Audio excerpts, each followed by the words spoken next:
ॐ श्री गणेशाय नमः। अथ श्रीराम रक्षा स्तोत्रम् विनियोगः। अस्य श्रीराम रक्षा स्तोत्रमन्त्रस्य बुधकौशिक ऋषिः श्री सीतारामचन्द्रो देवता अनुष्टुप् छन्दः सीताशक्तिः श्री हनुमान कीलकम् श्री सीतारामचंद्र प्रीत्यर्थे राम रक्षा स्तोत्र जपे विनियोगः। अथ ध्यानम् ध्यायेदाजानुबाहुं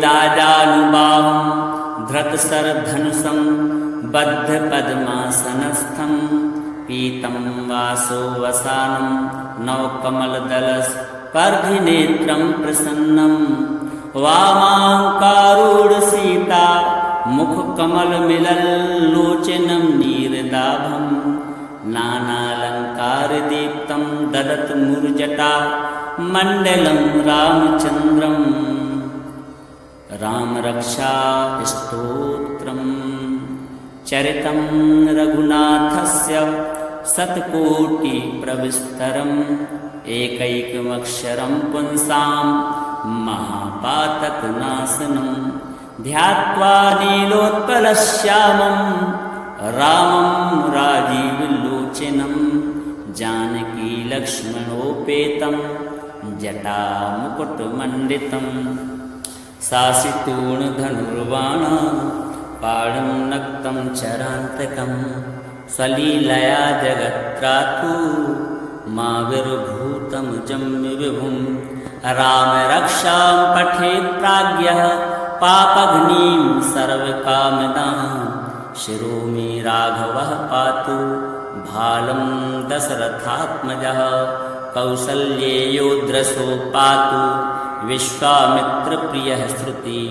घ्राणं पातु मखत्राता मुखं सौमित्रिवत्सलः जिह्वां विद्यानिधिः पातु कण्ठं भरतवन्दितः स्कन्धौ दिव्यायुधः पातु भुजौ भग्नेशकारुमुखः करौ सीतापतिः पातु हृदयं जामदग्निचित् मध्यं पातु खरध्वंसी नाभिं जाम्बवदाश्रयः सुग्रीवे सह कटी पातु शक्तिनी हनुमत्प्रभुः उरुरघुत्तमः पातु रक्षः कुलविनाशकृताः जानुनी सेतुकृत पातु जङ्घे दशमुखान्तकः पादौ विभीषणश्रीदः पातु रामखिलं वपुः एतां रामबलोपेतां रक्षां यः सतती पठेत्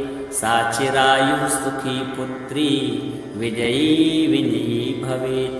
पातालभूतलव्योम चारिणश्छद्मचारिणः न द्रष्टुमपि शक्तास्ते रक्षितं रामनामभिः। रामेति रामभद्रेति रामचन्द्रेति वा स्मरन् नरौ नालिप्यते पापैर्भुक्तिं मुक्तिं च विन्दति। जगज्जैत्रैकमन्त्रेण रामनाम्नाभिरक्षितं यः कण्ठे धारयेत्तस्य करस्थाः सर्वसिद्धयः।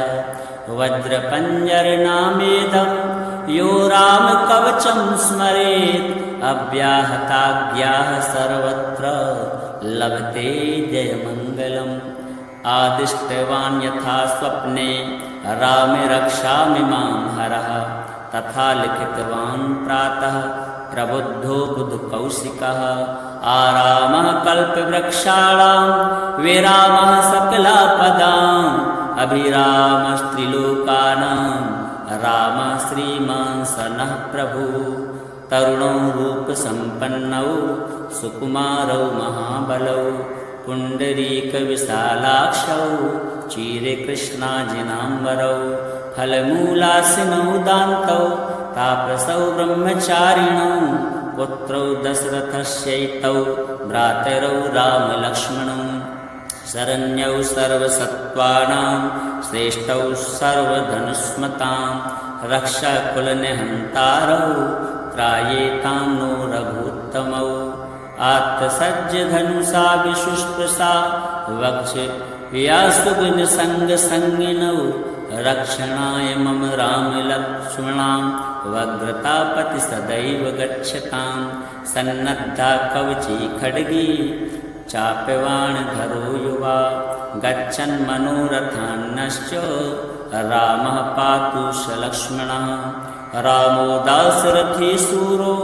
लक्ष्मणानुचरो बली काकुत्स्था पुरुषः पूर्णः कौसल्येयो रघुत्तमः वेदान्तवेद्यो यज्ञेशः पुराणपुरुषोत्तमः जानकीवल्लभः श्रीमान् प्रमेयपराक्रमः इत्येतानि जपन् नित्यं मद्भक्ताः श्रद्धयान्वितः अश्वमेधादिकं पुण्यं सम्प्राप्नोति न संशयः रामं दूर्वादलश्यामं पद्माक्षं पीतवाससं स्तुवन्ति नामभिर्दिव्यैर्न ते संसारिणो नरः रामं लक्ष्मणपूर्वजं रघुवरं सीतापतिं सुन्दरं काकुत्स्थाकरुणार्णवं गुणनिधिं विप्रप्रियं धार्मिकं राजेन्द्रं सत्यसन्धं दशरथतनयं श्यामलं शान्तमूर्तिं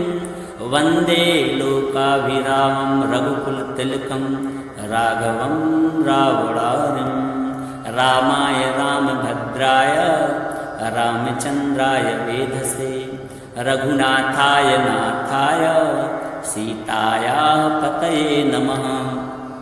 श्रीराम राम रघुनन्दन राम राम श्रीराम राम भरताग्रज राम राम श्रीराम राम रणकरकस राम राम श्रीराम राम शरणं भव राम राम श्रीरामचन्द्र चरणं मनसा स्मरामि श्रीरामचन्द्र चरणं वचसा गृह्णामि श्रीरामचन्द्र चरणं शिरसा नमामि श्रीरामचन्द्र चरणं शरणं प्रपद्ये माता रामो मत्पिता रामचन्द्रः स्वामी रामो मत्सखा रामचन्द्रः सर्वस्वं मे रामचन्द्रो दयालु नान्यं जाने नैव जाने न जाने दक्षिणे लक्ष्मणो यस्य वामे च जनकात्मजा पुरतो मारुतिर्यस्य तं वन्दे रघुनन्दनं लोकाभिरामं रणरङ्गधीरं राजीवनेत्रं रघुवंशनाथं कारुण्यरूपं करुणाकरं तं श्रीरामचन्द्रं शरणं प्रपद्ये मनोजवं मारुततुल्यवेगं जितेन्द्रियं बुद्धिमतां वरिष्ठं वातात्मजं वानरयूथमुख्यं श्रीरामदूतं शरणं प्रपद्ये कूजन्तं राम रामेति मधुरं मधुराक्षरम् आरुह्य कविताशाखां वन्दे वाल्मीकिकोकिलम् आपदामपहर्तारं दातारं सर्वसम्पदां लोकाभिरामं श्रीरामं भूयो भूयो नमाम्यहम् भर्जनं भवबीजानाम् अर्जनं सुखसम्पदां तर्जनं यमदूतानां राम रामेति गर्जनं रामो राजमणिः सदा विजयते रामं रमेशं भजे रामेणाभेता निशाचरचं रामाय तस्मै नमः रामान्नास्ति परायणं परतरं रामस्य दासोऽस्म्यहं रामे चित्तलय सदा भवतु मे भो राम मामुद्धरा राम रामेति रामेति रमे रामे मनोरमे सहस्रनाम तत्तुल्यं राम नाम वरानने। श्री सीतारामचन्द्रार्पणमस्तु।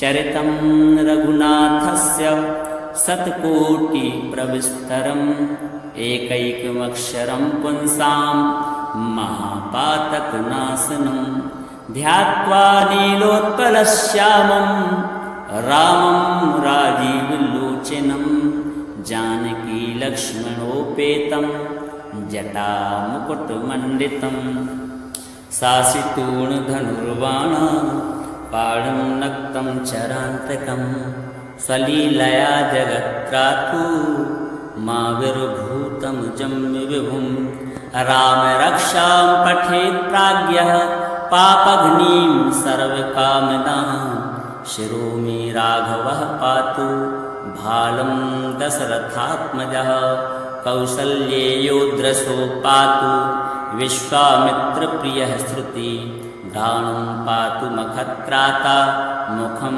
सौमित्रिवत्सलः जिह्वां विद्यानिधिः पातु कण्ठं भरतवन्दितः स्कन्धौ दिव्यायुधः पातु भुजौ भग्नेशकार्मुकः करौ सीतापतिः पातु हृदयं जाम्बग्नजित् मध्यं पातु खरध्वंसी नाभिं जाम्बवदाश्रयः सुग्रीवे सह कटी पातु शक्तिनी हनुमत्प्रभुः उरुरघुत्तमः पातु रक्षः कुलविनाशकृताः जानुनी सेतुकृत पातु जङ्घे दशमुखान्तकः पादौ विभीषणश्रीदः पातु रामखिलं वपुः एतां रामबलोपेतां रक्षां यः सुकृती पठेत् सा चिरायुः सुखी पुत्री विजयी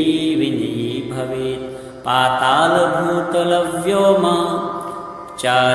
चारिणश्छद्मचारिणः न द्रष्टुमपि शक्तास्ते रक्षितं रामनामभिः रामेति रामभद्रेति रामचन्द्रेति वा स्मरन् नरौ नालिप्यते पापैर्भुक्तिं मुक्तिं च विन्दति जगज्जैत्रैकमन्त्रेण रामनाम्नाभिरक्षितं यः कण्ठे धारयेत् तस्य करस्थाः सर्वसिद्धयः वज्रपञ्जरनामेदं यो रामकवचं स्मरेत् अव्याहताज्ञाः सर्वत्र लभते जयमङ्गलम् आदिष्टवान् यथा स्वप्ने रामे रक्षामि मां हरः तथा लिखितवान् प्रातः प्रबुद्धो बुधकौशिकः आरामः कल्पवृक्षाणां विरामः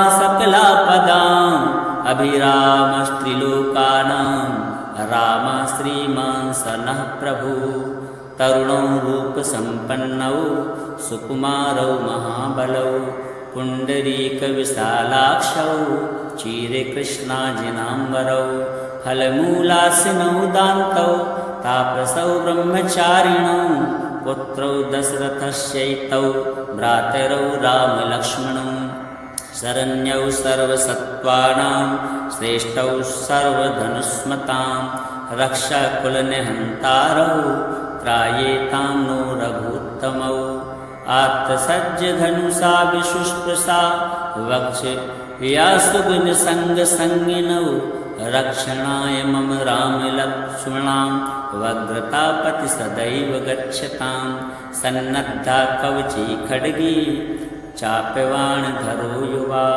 गच्छन् मनोरथान्नश्च रामः पातु स लक्ष्मणः रामो दाशरथी शूरो लक्ष्मणानुचरो बली काकुत्स्था पुरुषः पूर्णः कौसल्येयो रघुत्तमः वेदान्तवेद्यो यज्ञेशः पुराणपुरुषोत्तमः जानकीवल्लभः श्रीमान् प्रमेयपराक्रमः यत्येतानि जपन् नित्यं मद्भक्तः श्रद्धयान्वितः अश्वमेधादिकं पुण्यं सम्प्राप्नोति न संशयः रामं दूर्वादलश्यामं पद्माक्षं पीतवाससं स्तुवन्ति नामभिर्दिव्यैर्न ते संसारिणो नरः रामं लक्ष्मणपूर्वजं रघुवरं सीतापतिं सुन्दरं काकुत्स्थाकरुणार्णवं गुणनिधिं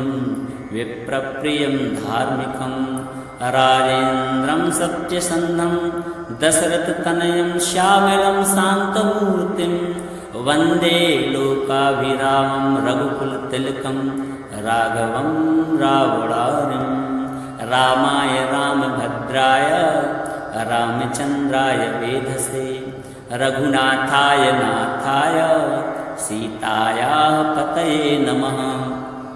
श्रीराम राम रघुनन्दन राम राम श्रीराम राम भरताग्रज राम राम श्रीराम राम रणकरकस राम राम श्रीराम राम शरणं भव राम राम श्रीरामचन्द्र चरणं मनसा स्मरामि श्रीरामचन्द्र चरणं वचसा गृह्णामि श्रीरामचन्द्र चरणं शिरसा नमामि श्रीरामचन्द्र चरणं शरणं प्रपद्ये माता रामो मत्पिता रामचन्द्रः स्वामी रामो मत्सखा रामचन्द्रः सर्वस्वं मे रामचन्द्रो दयालु नान्यं जाने नैव जाने न जाने दक्षिणे लक्ष्मणो यस्य वामे च जनकात्मजा पुरतो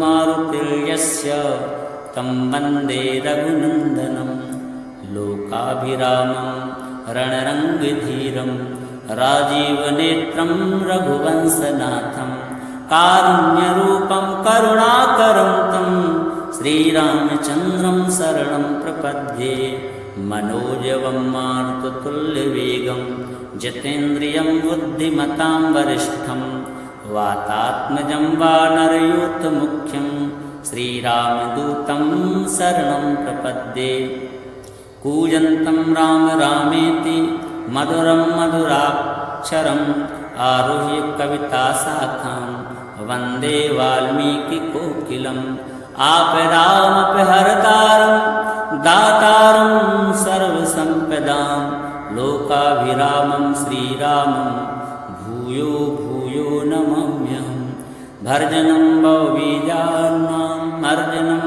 सुखसम्पदां तर्जनं यमदूतानां राम रामेति गर्जनं रामो राजमणिः सदा विजयते रामं रमेशं भजे रामेणाभेता निशाचरचं रामाय तस्मै नमः रामान्नास्ति परायणं परतरं रामस्य दासोऽस्म्यहं रामे चित्तलय सदा भवतु मे भो राम मामुद्धरा राम रामेति रामेति रमे रामे मनोरमे सहस्रनाम तत्तुल्यं राम नाम वरानने। श्री सीतारामचन्द्रार्पणमस्तु।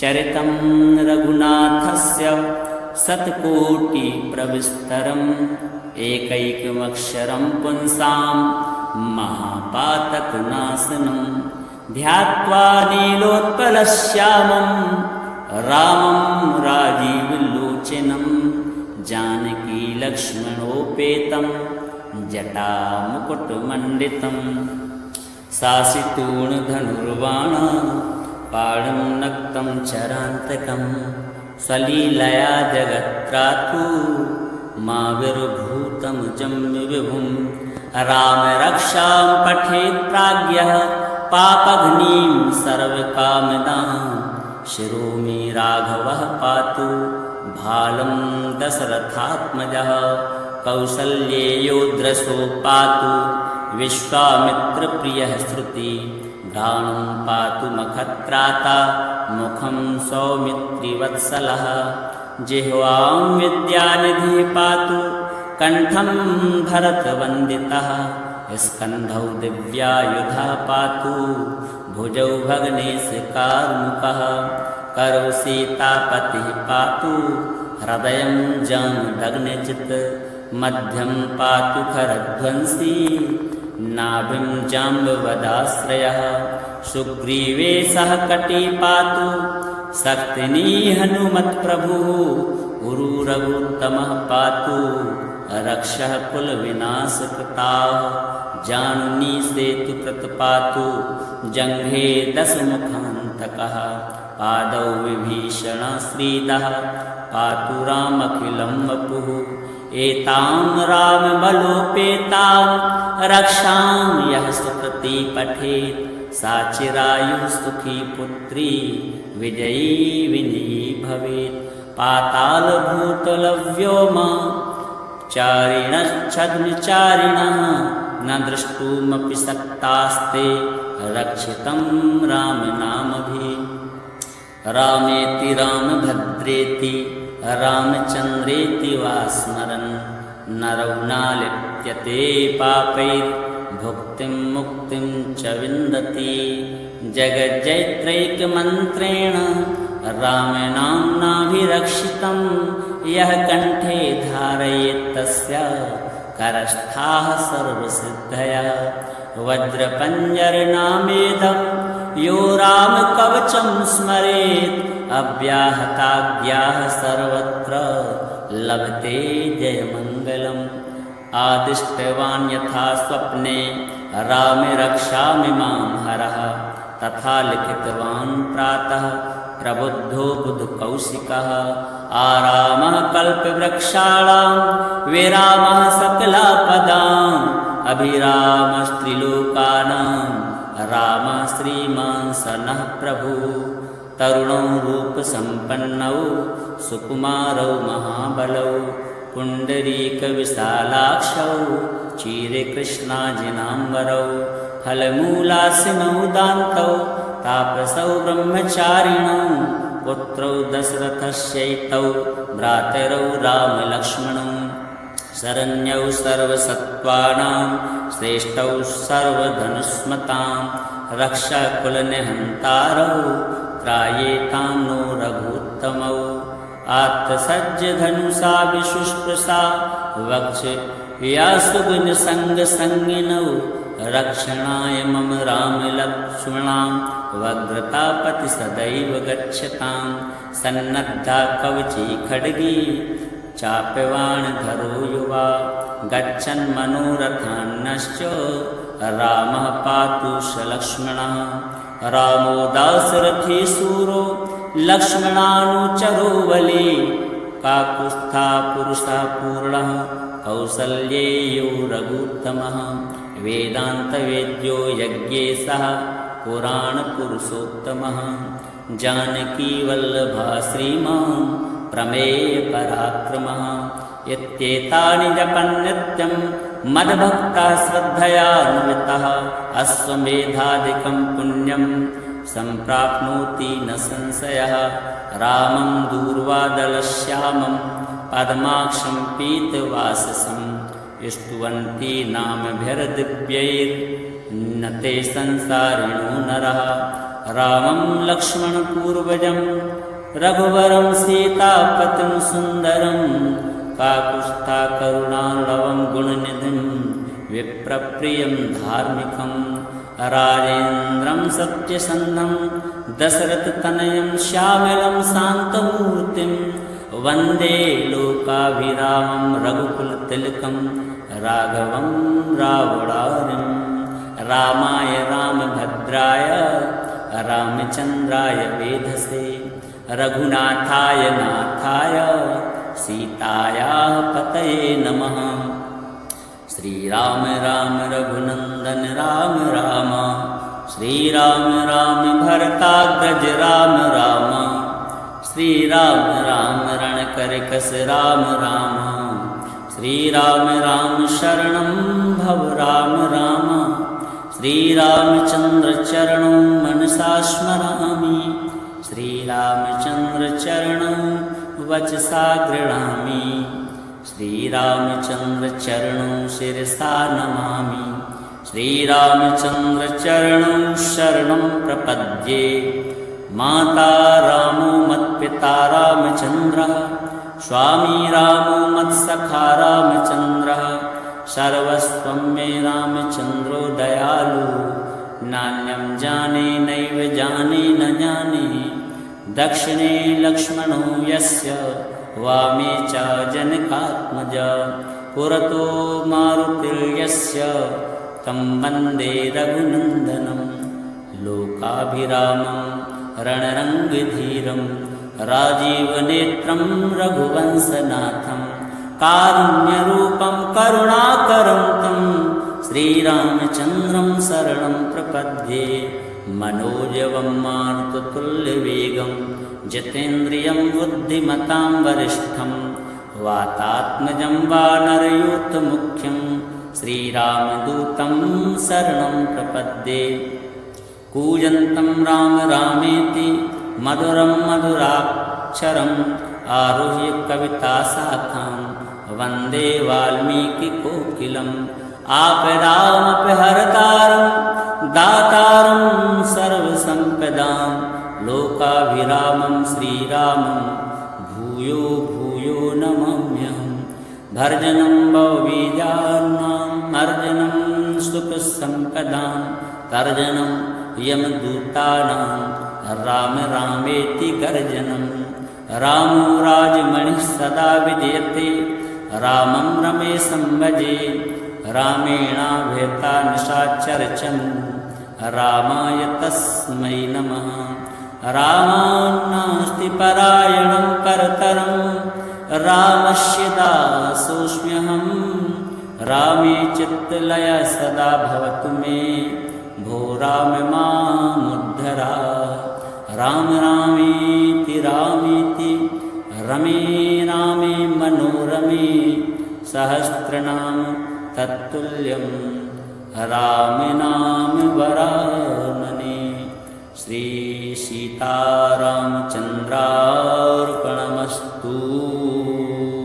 चरितं रघुनाथस्य शतकोटिप्रविस्तरम् एकैकमक्षरं पुंसां महापातकनाशनं ध्यात्वा नीलोत्पलश्यामं रामं राजीवलोचनं जानकीलक्ष्मणोपेतं जटामुकुटमण्डितं सासितूणधनुर्वाणा पाणं नक्तं चरान्तकं सलीलया जगत्रातु माविर्भूतमुजं विभुं रामरक्षां पठेत् प्राज्ञः पापघ्नीं सर्वकामदां शिरो मे राघवः पातु भालं दशरथात्मजः कौसल्येयोद्रसो पातु विश्वामित्रप्रियः श्रुति घ्राणं पातु मखत्राता मुखं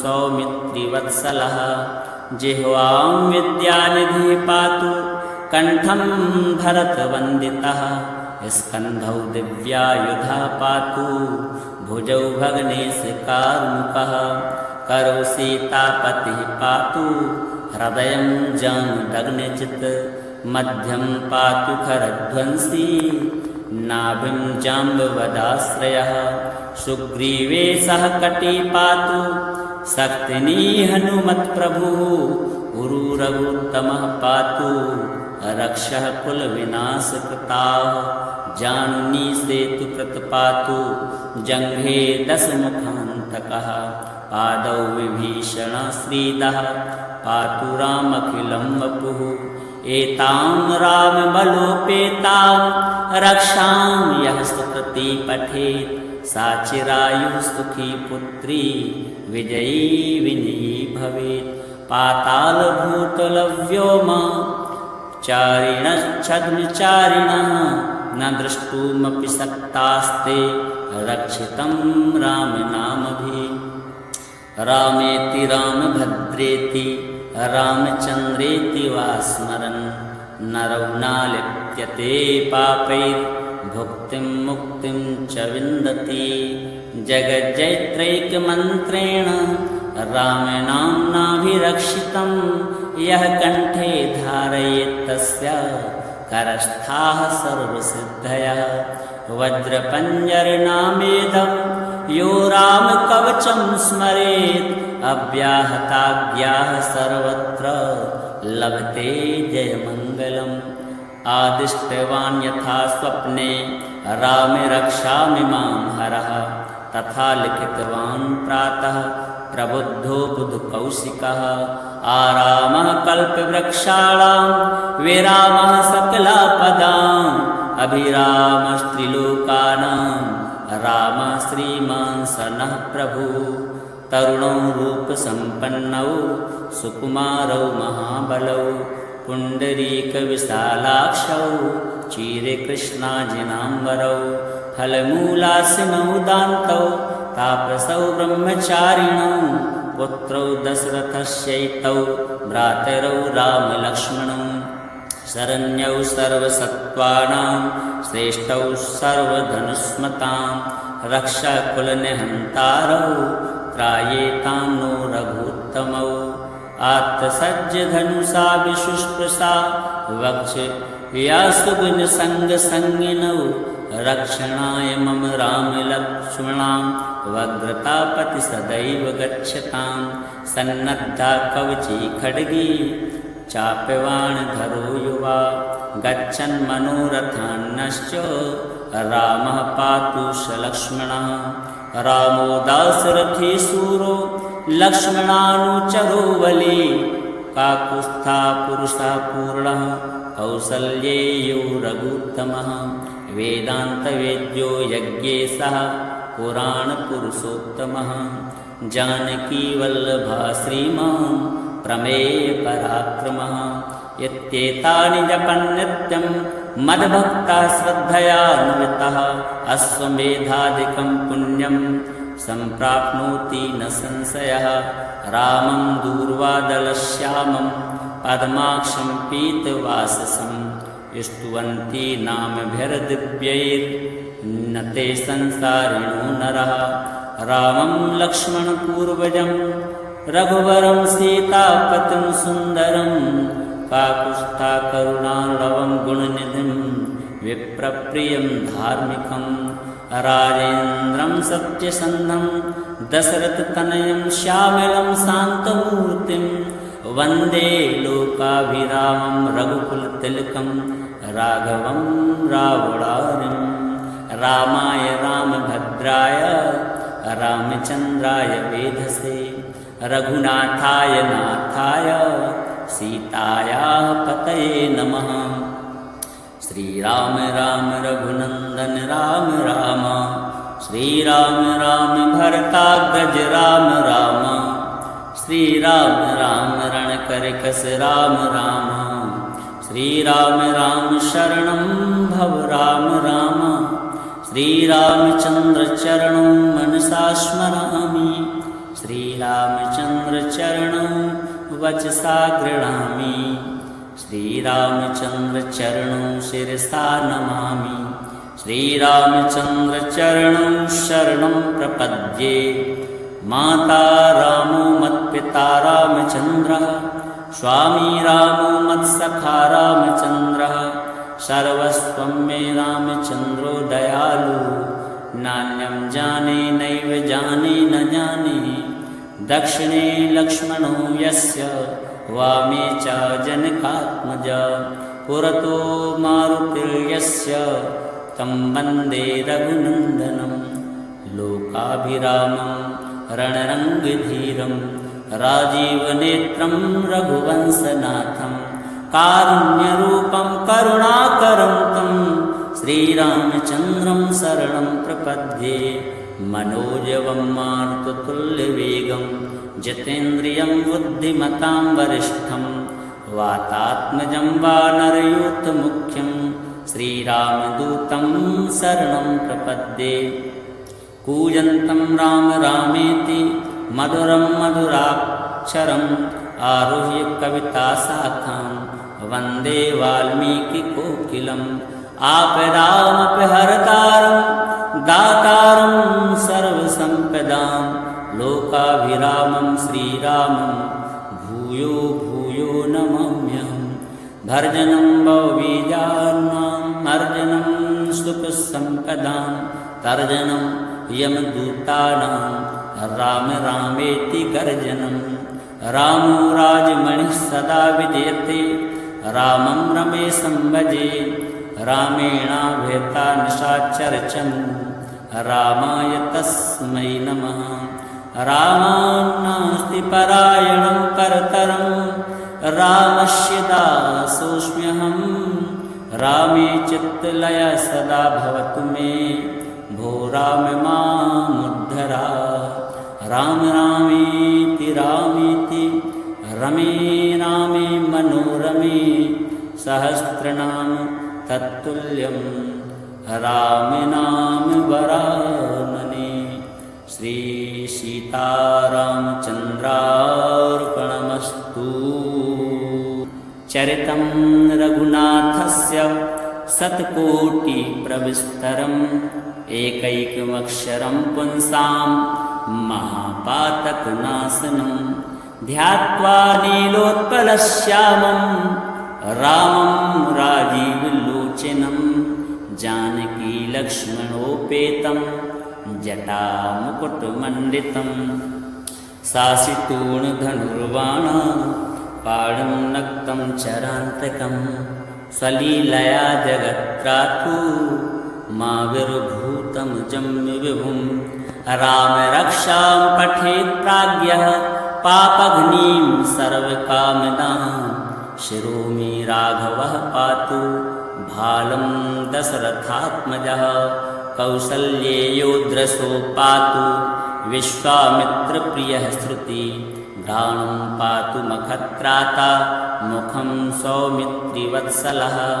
जिह्वां विद्यानिधिः पातु कण्ठं भरतवन्दितः। स्कन्धौ दिव्यायुधा पातु भुजौ भग्नेशकार्मुकः। करौ सीतापतिः पातु हृदयं जामदग्निजित्। मध्यं पातु खरध्वंसी नाभिं जाम्बवदाश्रयः। सुग्रीवे सह कटी पातु शक्तिनी हनुमत्प्रभुः। उरुरघुत्तमः पातु रक्षः कुलविनाशकृताः। जानुनी सेतुकृत पातु जङ्घे दशमुखान्तकः।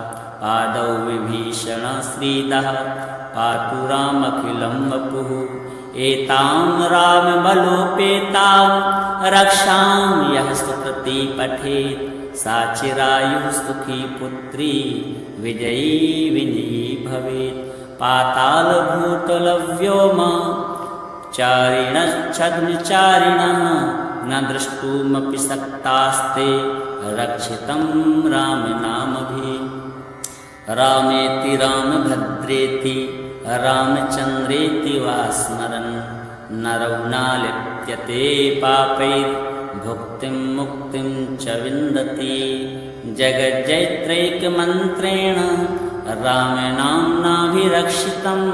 यः कण्ठे धारयेत् तस्य करस्थाः सर्वसिद्धयः। वज्रपञ्जरनामेदं यो रामकवचं स्मरेत्।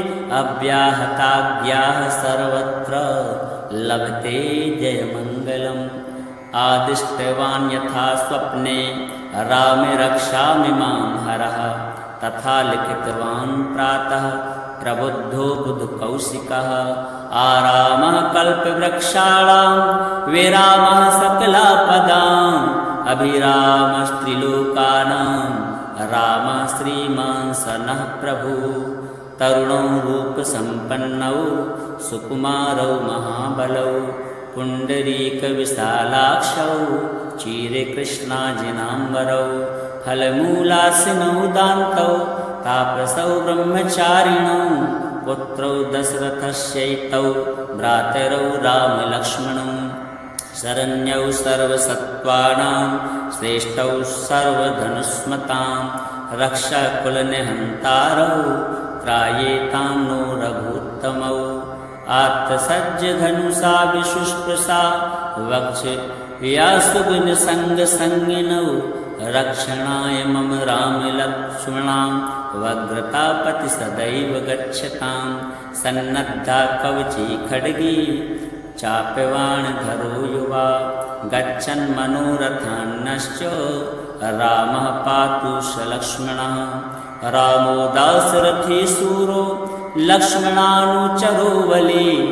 काकुत्स्था पुरुषा पूर्णः कौसल्येयो रघुत्तमः वेदान्तवेद्यो यज्ञेशः पुराणपुरुषोत्तमः जानकीवल्लभः श्रीमान् प्रमेयपराक्रमः इत्येतानि जपन् नित्यं मद्भक्ताः श्रद्धयान्वितः अश्वमेधादिकं पुण्यं सम्प्राप्नोति न संशयः रामं दूर्वादलश्यामं पद्माक्षं पीतवाससं स्तुवन्ति नामभिर्दिव्यैर्न ते संसारिणो नरः रामं लक्ष्मणपूर्वजं रघुवरं सीतापतिं सुन्दरं काकुत्स्थकरुणार्णवं गुणनिधिं विप्रप्रियं धार्मिकं राजेन्द्रं सत्यसन्धं दशरथतनयं श्यामलं शान्तमूर्तिं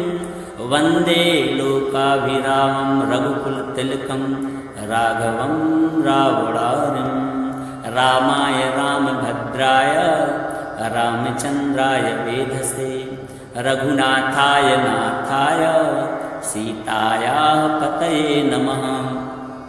श्रीराम राम रघुनन्दन राम राम श्रीराम राम भरताग्रज राम राम श्रीराम राम रणकरकस राम राम श्रीराम राम शरणं भव राम राम श्रीरामचन्द्र चरणं मनसा स्मरामि श्रीरामचन्द्र चरणं वचसा गृह्णामि श्रीरामचन्द्र चरणं शिरसा नमामि श्रीरामचन्द्र चरणं शरणं प्रपद्ये माता रामो मत्पिता रामचन्द्रः स्वामी रामो मत्सखा रामचन्द्रः सर्वस्वं मे रामचन्द्रो दयालु नान्यं जाने नैव जाने न जाने दक्षिणे लक्ष्मणो यस्य वामे च जनकात्मजा पुरतो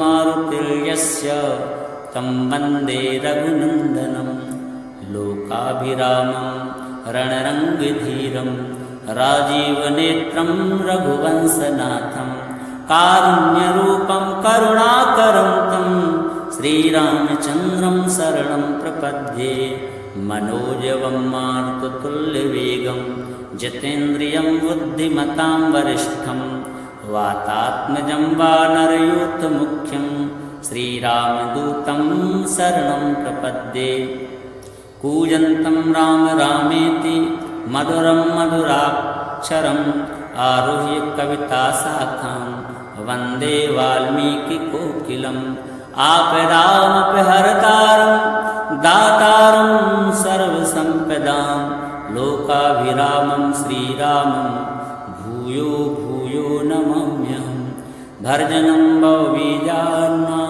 अर्जनं सुखसम्पदां तर्जनं यमदूतानां राम रामेति गर्जनं रामो राजमणिः सदा विजयते रामं रमेशं भजे रामेणाभेता निशाचरचं रामाय तस्मै नमः रामान्नास्ति परायणं परतरं रामस्य दासोऽस्म्यहं रामे चित्तलय सदा भवतु मे भो राम मामुद्धरा राम रामेति रामेति रमे रामे मनोरमे सहस्रनाम तत्तुल्यं राम नाम वरानने। श्री सीतारामचन्द्रार्पणमस्तु।